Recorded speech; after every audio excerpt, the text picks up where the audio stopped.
HIV is the human immunodeficiency virus.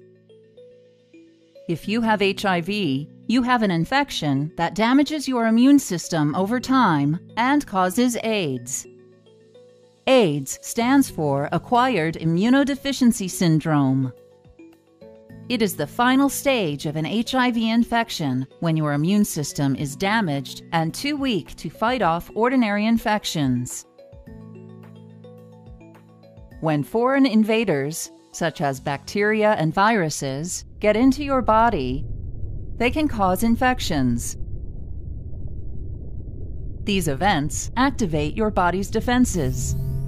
The white blood cells of your immune system are part of your body's defenses. One type of white blood cell, called helper T lymphocytes, or helper T cells, strengthen your immune system's response to infection in two ways. First, helper T cells release chemicals that attract other white blood cells to the site of the infection. These additional white blood cells attack the invading bacteria or virus, as well as other infected cells. Second, helper T cells release chemicals that cause other white blood cells to multiply. These new white blood cells create markers, called antibodies, which can identify the same foreign invader throughout your body. Antibodies attach to the bacteria or virus, marking them as targets for your immune system to destroy them.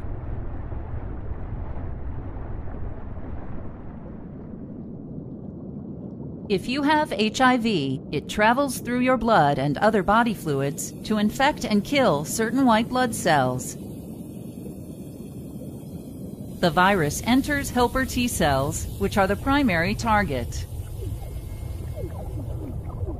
Once inside, the virus makes many copies of itself.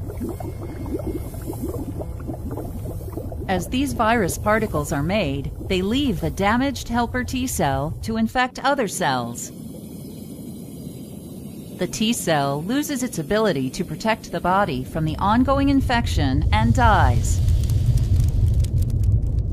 In this way, HIV spreads and kills more of your helper T cells, weakening your immune system. As a result, other types of infections are able to take advantage of your body's inability to defend itself. These infections are called opportunistic infections. If you have an HIV infection and one or more opportunistic infections, you have AIDS. Some of the common AIDS-related opportunistic infections are inflammation of the tissues covering your brain and spinal cord, called meningitis, inflammation of your brain, called encephalitis, respiratory illnesses, such as pneumonia and tuberculosis, intestinal illnesses, such as chronic diarrhea caused by infectious parasites, and cancers, such as Kaposi's sarcoma and non-Hodgkin lymphoma.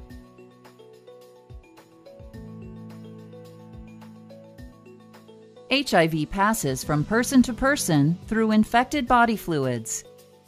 HIV can enter your body during unprotected sex, while sharing drug injection needles, during your own childbirth, while breastfeeding from your mother, or from contaminated blood or blood products. Although there is no cure for HIV, drugs called antiretroviral medications can reduce the amount of HIV in your body. One class of antiretroviral medication, called entry or fusion inhibitors, disrupts the HIV infection process by preventing the virus from attaching to your cells. Other classes of antiretroviral medications include reverse transcriptase inhibitors, protease inhibitors, and integrase inhibitors. These drugs prevent the creation, assembly, and spread of new viruses. Your doctor may prescribe a combination of these drug classes known as highly active antiretroviral therapy, or HAART. Antiretroviral medication doesn't completely remove HIV from your body, but slows it down enough to enable your immune system to fight infections. Regular blood tests will let your doctor know how effective your antiretroviral medication is in controlling HIV. If the number of helper T cells is high enough in your blood sample, your medication is working. Treatments for the opportunistic infections of AIDS are medications specific for each type of infection. For example, your doctor may prescribe antibiotics if you have pneumonia or tuberculosis. To avoid getting or spreading an HIV infection, know your HIV status and your partner's status by getting tested regularly. The most effective way to prevent HIV infection is to avoid vaginal and anal sex. When engaging in sexual activity, you will be less likely to contract HIV if you only have sex with one uninfected partner or use latex condoms for protection. Avoid using injectable illegal drugs or sharing drug needles because the needles may have the virus on them. Avoid intoxication from drugs or alcohol because you will be more likely to engage in unsafe sexual behavior.